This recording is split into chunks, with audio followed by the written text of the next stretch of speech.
Apektado na ng matinding El Nino ang supply ng tubig sa Cebu City. Yan ang balitang dako ni One News Cebu Desk, Dale Israel. Dale?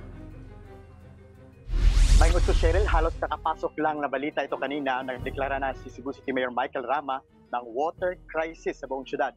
Bago ito, nilagay na sa state of calamity ang higit 2 dosenang bukiring barangay ng Cebu City dahil sa epekto ng El Nino phenomenon. Ayon kay Cebu City Councilor Joel Garganera, mas mababa sa normal ang pag-ulan sa syudad simula noong Marso. Kaya kalahati rin ang ibinaba ng level ng tubig sa mga ilog sa bukid. Sa nagdaang Semana Santa, pumalo rin sa 38 degrees ang heat index sa Cebu City. Payo ng mga otoridad na hanggat maaari ay umiwas magbilad sa araw para hindi ma-heat stroke. Sa pagdeklara ng state of calamity, ang mga bukiring barangay ay pwede nang kumuha sa kani-kanilang calamity fund panggastos sa mga kinakailangan ng kanilang mga komunidad. Kabilang ang water tanks dahil bumaba rin na rin ang supply ng tubig na mainom sa ilang bahay sa bukid. Naghahanap din daw ang mga opisyal ng paraan para maibsan ang epekto ng dry spell sa mga pananim sa bukid na nangamamatay na.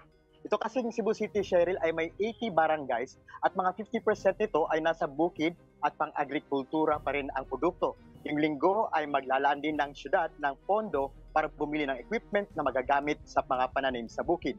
Pati na ito ang para sa tubig mainom, kagaya ng mga reverse osmosis system at filtration. Patuloy pa naman ang pagpasok sa mga paaralan sa bukid at sa buong syudad hanggang ngayon.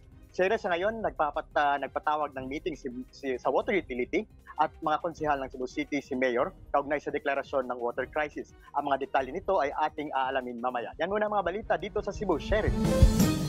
Daghang salamat, Dale Israel ng One News Cebu.